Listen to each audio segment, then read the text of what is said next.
अगले 8 मंथ्स में CLAT PG 2026 exam के लिए एक अल्टीमेट स्टडी प्लान या टाइम टेबल क्या होना चाहिए। फिर चाहे आप एक कॉलेज स्टूडेंट हो जिसको कॉलेज के साथ अपने एग्जाम को मैनेज करना है, या आप एक वर्किंग प्रोफेशनल है जिसको नौकरी के साथ भाई मैनेज करना है, या आप मान लो प्रिपरेशन कर रहे हो जुडिशरी या किसी और एग्जाम की, तो आपको कोचिंग या प्रिपरेशन के साथ मैनेज करना है। ये सारी सिनेरियो में कैसे आपको किस मंथ में किन सब्जेक्ट को खत्म करना है, आपको कितने टाइम के लिए कितने सब्जेक्ट को ध्यान देना है, केसेस को कैसे करना है, सारी बातें मैं इस वीडियो में आपके लिए डिटेल में लाऊंगा, एक पूरा स्टडी प्लान आपको दूंगा। इसीलिए इस वीडियो को प्लीज यहाँ पे स्टूडेंट्स पूरा लास्ट तक देखिएगा। और अगर आपको ये वीडियो पसंद आएगा तो प्लीज हमारे संभल के चैनल को सब्सक्राइब जरूर करिएगा और हमारे व्हाट्सएप और टेलीग्राम के ग्रुप को जरूर ज्वाइन करिएगा, बिकॉज वहां पे हम लोग रोजाना क्लैट पीजी से जुड़े हुए जो आपके इंपॉर्टेंट क्वेश्चंस होते हैं, अपडेट्स होते हैं, प्रैक्टिस वगैरह भी हम लोग करवाते हैं, तो वो जरूर से ज्वाइन करिएगा। अब शुरुआत सबसे पहले करते हैं बात करने से कि आपको आपके कौन कौन से सब्जेक्ट्स को पढ़ाई करनी है और किस ऑर्डर में पढ़ाई करनी है, इंपॉर्टेंस क्या रहेगा। ठीक है, तो देखिए पहली बात आती है कॉन्स्टिट्यूशनल लॉ का एक आप पार्ट इसको डिवाइड करोगे, आप सब्जेक्ट्स को 4 पार्ट में डिवाइड करोगे। First part will be constitutional law and this is the most important part, because constitution के अंदर से हर पैराग्राफ जो आप देखोगे क्लैट पीजी का पीवाईक्यूज अगर आप देखते हो, आपको मिलेगा कि भैया क्वेश्चन आ रहा है कॉन्स्टिट्यूशन का, एक नए क्वेश्चन हर पैराग्राफ में आता है नियरली। जूरिस्प्रूडेंस हो सकता है, इंटरनेशनल लॉ में कौन आए, लेकिन बाकी में कोरिलेशन कॉन्स्टिट्यूशन के साथ हमेशा रहता है। तो कॉन्स्टिट्यूशन इसीलिए बहुत इंपॉर्टेंट है, इसे स्टार्ट हम लोग कॉन्स्टिट्यूशन से करेंगे। यहां पे आपको पहली बात तो कॉन्स्टिट्यूशन और एडमिन लॉ जो दोनों है, इनको आपको पहले 20 डेज में कोशिश करिए कि खत्म आपका हो जाए। And when I am saying खत्म हो जाए, मतलब आपको कॉन्स्टिट्यूशन के एक एक टॉपिक के अंदर जाके डिटेल में पढ़ाई करनी है। मैं कैसे पढ़ाई करनी वो आगे बताऊंगा, बट एडमिन और कॉन्स्टिट्यूशन को साथ में लेके खत्म करिए 20 दिन के अंदर, that is very very important. उसके बाद आपका ये जितने सब्जेक्ट्स आप देख रहे हो, जितने एक्ट्स हैं, ये आपके सारे लेबर लॉ के एक्ट्स हैं, और इसके अंदर आपको मैक्स टू मैक्स 1 वीक लगाने का कोशिश करना चाहिए टाइम, बिकॉज यहाँ पे हम लोग 45 डेज एटलीस्ट लेके चलेंगे। अप्रैल और मई का जो मिड रहेगा 45 डे का टाइम है, तो आपको एक हफ्ता यहाँ पे लेबर लॉ को देना है। लेबर लॉ के सारे बेयर एक्ट्स को, जो इंपॉर्टेंट केस लॉज है, उनको आपको कवर करना है। ये आप किसी बुक से कर सकते हो, या अगर आप मान लो कोर्स में हमारे एनरोल्ड तो उसमें से आपको आराम से लेक्चर्स और नोट्स के थ्रू आपका काम हो जाएगा, ये आपको कर लेना है।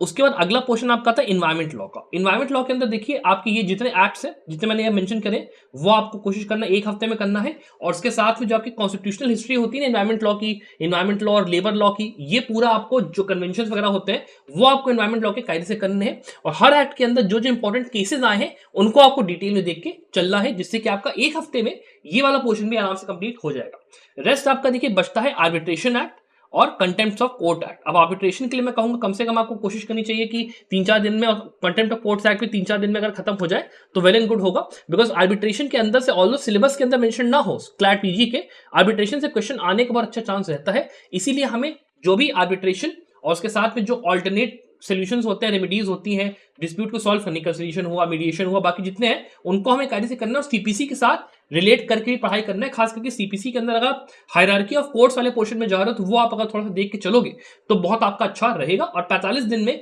ये पोर्शन आपका आराम से कंप्लीट होते हुए हमें दिख रहा है। स्टूडेंट्स, वीडियो में आगे बढ़ने से पहले अगर आप एक वर्किंग प्रोफेशनल या एक कॉलेज स्टूडेंट हैं और आपके पास टाइम की थोड़ी सी कमी है, आपको अपना पीएसयू या टॉप 5 टॉप 10 कॉलेज का टारगेट अचीव करना ही करना है, तो आपके लिए हमारा कंप्लीट प्रिपरेशन कोर्स बहुत ज्यादा इफेक्टिव रहेगा।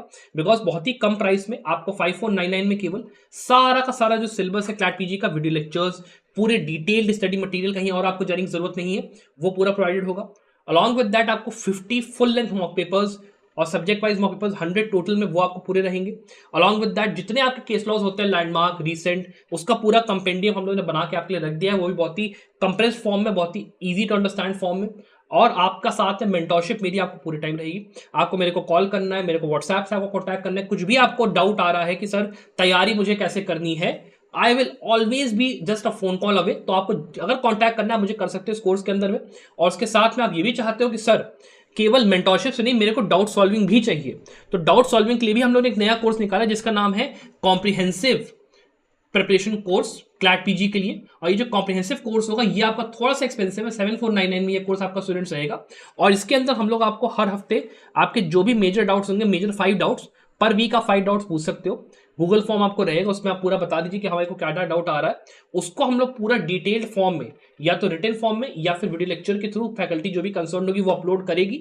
अगर आपको कोई उसके बाद डाउट नहीं भी समझ में आता तो आप फॉलो अप अगले हफ्ते कर सकते हो, आपके 5 डाउट्स वहां पे आपके रहेंगे। तो आपको कोई भी डाउट है आप मुझसे पूछिए, कोई दिक्कत आपको वहां पे ऐसी नहीं रहेगी। और आपको अगर ये कोर्स में एनरोल करना है मेरी मेंटरशिप के साथ, तो डेफिनेटली इन कोर्सेज को चेकआउट जरूर करिएगा।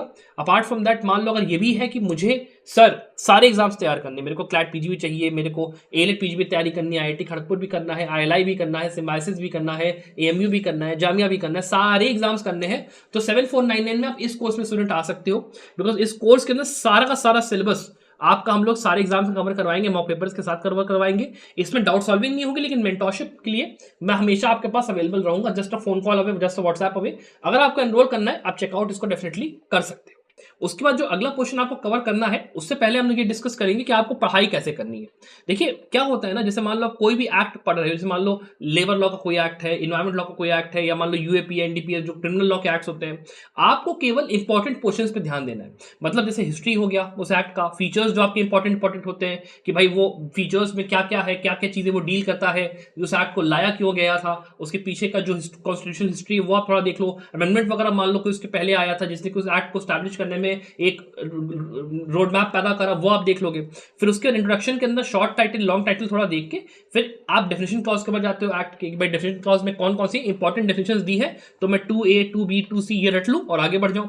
उसके बाद आपके जो इंपॉर्टेंट चैप्टर्स होते हैं, जैसे मान लीजिए यहाँ पे पनिशमेंट है, उसके बाद यहाँ पे ऑर्गेनाइजेशंस, इंडिविजुअल्स, उनको डिफाइन किया जा रहा है, फिर मिसलेनियस बाकी चीजें जो है वो है, और उसके बाद जो इंपॉर्टेंट केसेस सुप्रीम कोर्ट ने मान लो अगर दिया हो, जैसे थ्वाहा फसल है, के नजीब, यूएपीए का इंपॉर्टेंट केस है, वो आपको करना ही करना है। और उसके साथ में जो कोरिलेशन है उन केसेस के अंदर बताया गया होगा ना, जैसे थ्वाहा फसल है, के नजीब में, कि सीआरपीसी के साथ में 43D 43AE ये जितने ये आपके सबसेक्शंस है, या जो आपका कॉन्स्टिट्यूशन में अगर आप जाओगे तो आर्टिकल 20, 21, 22 उनके साथ क्या कोरिलेशन है, उनके साथ रीड करके जो भी केस यूएपीए में फाइल होगा वो वर्क करेगा। तो वो केस लॉ का पार्ट है ना, वो आपको डिटेल में पढ़ना है, और सेम चीज आपको सारे सब्जेक्ट के साथ करनी है। तो ये आपकी पढ़ाई का स्टाइल होगा। सारी चीजें नहीं पढ़नी, not everything is important, but what is important is कि केसेस के हिसाब से आप पढ़ाई करोगे तो आराम से आपका काम हो जाएगा। तो इस तरीके से आपको करना है। इसके बाद we will talk about criminal law. अब देखिए क्रिमिनल लॉ को मैं यहां पे बीच में इसलिए रख रहा हूं बिकॉज आपको क्रिमिनल लॉ के अंदर 3 नहीं बल्कि 6 बेल एक्ट्स पढ़नी है, जिसमें बीएनएस और आईपीसी दोनों आएगा। बीएनएस सीआरपीसी और बीएसए और एविडेंस, इन सभी को आपको पढ़ के चलना है। कंपैरेटिव स्टडी रहेगा। मेजरली हमको बीएनएस, बीएनएस, बीएसए ही पढ़ने हैं, उनके प्रोविजंस, उनके अंदर जो पनिशमेंट दी है, वो बाकी सारी चीजें। लेकिन रेफरेंस के साथ जो सेक्शंस होते हैं ना, उनको हम बराबर से पढ़ के चलेंगे कि कंपैरेटिव स्टडी हमारी एक रहे दिमाग में कि इंपॉर्टेंट सेक्शंस आईपीसी में कहां दिए थे और सीआरपीसी में उनका कोरिलेटिव कहां पे दिया हुआ है। तो ये आपका काफी अच्छा प्रिपरेशन का मोड रहेगा। इसके साथ में जो आपका ये प्रिपरेशन का टाइम रहेगा यहाँ पे इन तीनों ही के लिए, आप इसको आराम से 30 डेज दीजिए, उससे ज्यादा आपको देने की यहाँ पे जरूरत नहीं होती, यहाँ पे होनी चाहिए। मेरे तो 10-10 दिन मतलब हर सब्जेक्ट को दो, और इसमें से क्वेश्चन देखो हर साल आता है। एंड मेजरली जो आपके केस लॉज भी देखिए उठते हैं ना सुप्रीम कोर्ट के अंदर, जो खास करके रीसेंट केस लॉज होते हैं, लैंडमार्क वाले नहीं, रीसेंट वाले, वो आपके आईपीसी और सीआरपीसी से मेजरली उठते हैं। तो जब आप 30 डेज पढ़ाई कर रहे हैं, उसके अंदर when you are studying recent case law, जैसे आप रीसेंट केस लॉ से बात करोगे तो आपको करीब 2023 से लेकर 2025 तक सारे केसेस रीसेंट वाले मेरे हिसाब से पढ़ना चाहिए। बिकॉज अभी हमारे पास टाइम है, अगर टाइम ना होता तो मैं कम कर देता, टाइम है। 2023 जनवरी से उठाकर 2025 दिसंबर तक जितने रीसेंट केसेस आए वो आपको करने हैं। तो आईपीसी के और सीआरपीसी के भी जो रीसेंट केसेस हैं वो आप अभी शुरू करिए करना, और इसी के साथ कंप्लीट करेंगे तो आपका एटलीस्ट 40-50% जो पोर्शन है ना रीसेंट केस लॉज का, वो आपका आराम से कंप्लीट हो जाएगा। इसलिए 30 डेज आराम की पढ़ाई करिए। उसके बाद ये जितने आपके एक्ट है ना स्टूडेंट्स, इनको आप आराम से, चाहिए तो थोड़ा कम टाइम दे दो, 10 दिन का टाइम दे दो। बिकॉज एक बेर एक्ट में आपको एक दिन 2-2 दिन लगेगा max to max. JJ act हो गया, आपका प्रोविजन ऑफ ऑफेंडर्स एक्ट हो गया, बाकी जितने एक्ट होंगे एक 2-2 दिन लगेगा, और आपका आराम से ये पूरा पोर्शन हो जाएगा। और इसको याद करना और रिटेन करना भी आसान है। नोट्स इसके आप बना के अपना रख लीजिए, आराम से आपकी पढ़ाई यहाँ पे हो जाएगी। उसके बाद हम लोग बात करेंगे अदर लॉज की, जिसमें कि आपके आते हैं international law, jurisprudence, family law और बाकी आपके एक्ट। अब ये वाला आपका मिड जुलाई से अगस्त में इसलिए करवा रहा हूं बिकॉज ये जो आपका पोर्शन है, इसको भूलने की जो चीज होती है वो बहुत ज्यादा होती है। बिकॉज जितना आप लास्ट में इस चीज को पढ़ोगे उतना ज्यादा आपको वो चीज रिटेन्ड रहेगी, उतनी ही जो कठिन चीज आप लास्ट में पढ़ रहे हो ना, उतना आपका रिटेंशन यहाँ पे बढ़ता जाएगा। तो इंटरनेशनल लॉ के अंदर में international law along with international humanitarian law, जिसके अंदर आप पूरा जाओगे, ह्यूमन राइट्स के जो जेनीवा कन्वेंशन, जो कोड वगैरह वो पूरा देखोगे, ट्राइब्यूनल्स वगैरह कैसे वक्त पूरा देखोगे, आईसीसी के और इंटरनेशनल जो क्रिमिनल आपकी आईसीजे है और आईसीसी है उसके जो केसेस हैं जो अभी रिसेंट में आ रहे हैं, आप जितने पीछे जा सकते हो 2000, मैं कहूंगा 2014 या 2010 के पहले के जितने केसेस आपके आए हुए, ज्यादा नहीं है, आप जाके वो सारे के सारे वेबसाइट सुन के करेंगे तो आपका यहाँ पे कंप्लीट पहली बात तो बनेगा। उसके बाद इसको भी आप अगर आराम से पढ़ने जा रहे हो तो 10 दिन का टाइम इसको आप दो, उससे कम में आपका काम नहीं चलेगा। नेक्स्ट आपका आता है जूरिस्प्रूडेंस। अब देखो जूरिस्प्रूडेंस में क्या होता है ना कि आपका jurisprudence is a long haul study. मतलब आप अगर चाहो तो मैं आपको सजेशन ये दूंगा कि आप पहले दिन से, मतलब आप अप्रैल में वाली तैयारी स्टार्ट करो तो अप्रैल से ही आप जूरिस्प्रूडेंस को पढ़ना शुरू कर दो। ठीक है, थोड़ा थोड़ा थोड़ा थोड़ा मतलब एक एक पार्ट आप पढ़ते जाओ। मतलब एक स्कूल आपने मान लो अप्रैल के एक टाइम पढ़ा, फिर अगला स्कूल पढ़ा, फिर अगला स्कूल पढ़ा, और कोरिलेट करके चल रहे हो ना, बहुत अच्छा रहेगा। और जूरिस्प्रूडेंस की मेजर पढ़ाई फिर आप जो टाइम आपने अलॉट करा है जुलाई की मिड में आपका कहीं पड़ेगा बेसिकली टाइम स्लॉट, उसमें आप कर लो। तो आपका ये 10 दिन में कोशिश करिए खत्म करने की। और यहाँ पे कोशिश ये होनी चाहिए कि पढ़ाई के टाइम पर आप पढ़ाई करिए और साथ में क्वेश्चंस जितने प्रैक्टिस कर सकते हैं उतने करिए, तभी आपको जूरिस्प्रूडेंस का काम यहाँ पे बनेगा। उसके बाद फैमिली लॉ के लिए आपको कुछ नहीं करना है, जितनी बेराट्स मैंने बता रखी है ये आप पूरी जगह देख लीजिए। इसके अंदर आपको मोस्टली यहाँ पर मैं कहूंगा कि एक हफ्ते का टाइम यहाँ पे लगना चाहिए, 7 दिनों का, उससे ज्यादा यहाँ पे आपको टाइम नहीं देना चाहिए। फैमिली लॉ को बहुत ईजी सब्जेक्ट है, आराम से आपका यहाँ पे हो जाएगा। और उसके बाद आपका आईपीआर और आईटी एक्ट, इसके लिए आप अगर मान लो एक एक हफ्ता भी देते हो तो आराम से आपका यहाँ पे ये पूरा सब्जेक्ट निपटते हुए दिखेगा। आईपीआर और आईटी में मतलब मिलाकर आप इसको एक हफ्ते का टाइम आप दो, उससे ऊपर मत दो। ठीक है, 7 days, not more than that. और इसको भी अगर आपको खत्म करना है, जैसे मैंने आपको वीडियो की स्टार्टिंग में थोड़ा बोला, आप अगर हमारे कोर्स में एनरोल्ड हो, उसके अंदर आपको बहुत बढ़िया से यार सारे सब्जेक्ट्स हम लोग नोट्स और सारा वीडियो लेक्चर खत्म करके देते हैं, जिससे आपको बहुत आराम से पढ़ाई हो जाएगी। और अगर आपको डाउट सॉल्विंग भी करनी होगी तो वो भी वहां पे आपको लिमिटेड बेसिस पे ही सही मिलेगी। तो अगर आपको डेफिनेटली अगर एनरोल करने का मन हो तो चेकआउट जरूर करना। केवल 5499 और 7599 में वो पूरी चीज आपको अवेलेबल है। ठीक है, बहुत बढ़िया यहाँ पे कोर्स आपका वो रहेगा। इसके बाद आपका लास्ट पार्ट आता है देखिए बिजनेस लॉज का। अब देखिए बिजनेस लॉज में क्या होता है, मैं इसको एकदम लास्ट में रखा हूं बिकॉज इसको रटना कठिन है, टाइम लगने का वाले पढ़ाई को यहाँ पे इसको करने में। यहाँ पे जो रिसेंट केस लॉज है वो इसमें से थोड़े से कम ही आते हैं, तो इसलिए आपको बाकी सब्जेक्ट्स की पढ़ाई की वजह से मॉक पेपर जब आप लगाना शुरू करोगे ना, तो मैं आपसे कहूंगा कि आप मिड अगस्त में लगाना शुरू कर दो। बिकॉज मिड अगस्त से जब आप शुरू करोगे तो हम लोग जैसे संभव लॉ में हमारे कोर्स में अगर आप एनरोल्ड हो तो हम लोग मेजर जो अपने वो होते हैं जो हमारे मॉक पेपर्स होते हैं वो इसी टाइम में कंडक्ट करते हैं, और आपका शुरुआत यहाँ पे हो जाती है। बाकी स्टूडेंट अपना देना शुरू करते हैं तो आपकी प्रैक्टिस वहां पे बन जाएगी और आपने 3 चौराहे सिलेबस पूरा करके रखा है। और फिर जब इस वाले आप पार्ट में आ रहे हो तो देखो कॉन्ट्रैक्ट एक्ट के अंदर कॉन्ट्रैक्ट का पार्ट 1 और पार्ट 2 दोनों आपको करना है और उसको कोरिलेट करते हुए जाना है। बिकॉज आपने जब अपना कॉलेज में पढ़ाई करी है ना, तो आपने specific leaf act, CSO goods act और पार्टनरशिप एक्ट तीनों साथ में इसके पढ़े, तो वो पूरा आप खत्म करोगे इसके साथ मिलाकर। और इसको करने के लिए आप कुछ नहीं तो कम से कम एक हफ्ते का टाइम लोगे, उससे ज्यादा नहीं। Because contract is a bit easy, तो इसके लिए आपको ज्यादा टाइम देने की जरूरत नहीं है, इतना काफी रहेगा। उसके बाद आता है कंपनीज एक्ट। अब देखो कंपनीज एक्ट के अंदर आपको कंपनीज एक्ट केवल नहीं पढ़ना है, आपको उसके साथ सेबी भी पढ़ना है। सेबी के साथ में कंपटीशन एक्ट भी है, वो भी आप उसी के साथ कवर करोगे। तो पूरा का पूरा ये जो चंक आपका है ना, ये आपका आराम से कम 10 दिन लेके जाएगा, उससे कम में आपका काम यहाँ चलेगा नहीं। And company law is a very very very important subject, because ये हर साल क्लैट पीजी में आता ही आता है। लोग इसको पढ़ के जाते नहीं, जिस वजह से हर बार क्वेश्चन अलग होता है, तो इसको तो आप छोड़ने की गलती कर भी सकते हो। तो 10 दिन का टाइम बहुत प्यार से आपको कंपनी लॉ को देना है, केस लॉज के साथ प्रॉपर्ली बेरैक्ट रट के जानी, तभी उसके बिना काम नहीं होगा। फिर आपका आता है टीपीए। अब देखो टीपीए को भी कम से कम 5 दिन का यार टाइम दो, उससे कम में काम नहीं चलेगा। बिकॉज टीपीए के अंदर भले बेरैक्ट छोटी हो लेकिन टॉपिक्स बहुत ज्यादा होते हैं, उनकी टॉपिक की डेप्थ में जाना, केसेस को पढ़ना, और इसमें रिसेंट केस लॉज देखो ज्यादा नहीं आते हैं, तो आपको बहुत आराम से यहाँ पे नंबर स्कोरिंग मिलेगा। फिर अगला इंपॉर्टेंट सब्जेक्ट आता है इनकम टैक्स एक्ट। अब इनकम टैक्स के अंदर केवल इनकम टैक्स नहीं पढ़ना है, इनकम टैक्स के साथ हेड्स ऑफ इनकम वो सब, उसके साथ जीएसटी जो होता है, डायरेक्ट टैक्स, इनडायरेक्ट टैक्स, फिर एक्साइज वाला जो पूरा है पूरा आपको पढ़ना है, छोड़ नहीं सकते हो कुछ भी। You have to study the whole thing. GST आया कैसे, उसके पहले की रिजीम क्या है, सिलेबस में आपकी बेसिकली चीजें संभव लॉ के अंदर जो कोर्स है उसके अंदर अभी हम लोग लाने वाले हैं सिलेबस पूरा, उसके अंदर आपको ये सारे टॉपिक्स मिल जाएंगे। तो आपको वो सारे के सारे टॉपिक्स जो हमने कोर्स के अंदर सिलेबस में मेंशन करे ना, वो सारे के सारे इसके अंदर इनकम टैक्स के अंदर करने ही करने हैं। मैंने आपको नाम वैसे दे दिया है, और ये आप कम से कम लगा के चलो यार यहाँ पे कि 10 दिन से कम में आपका यह काम यहाँ पे नहीं बनेगा। ठीक है, तो 10 दिन इसको आप इनकम टैक्स पढ़ने के लिए लो, टफ सब्जेक्ट है।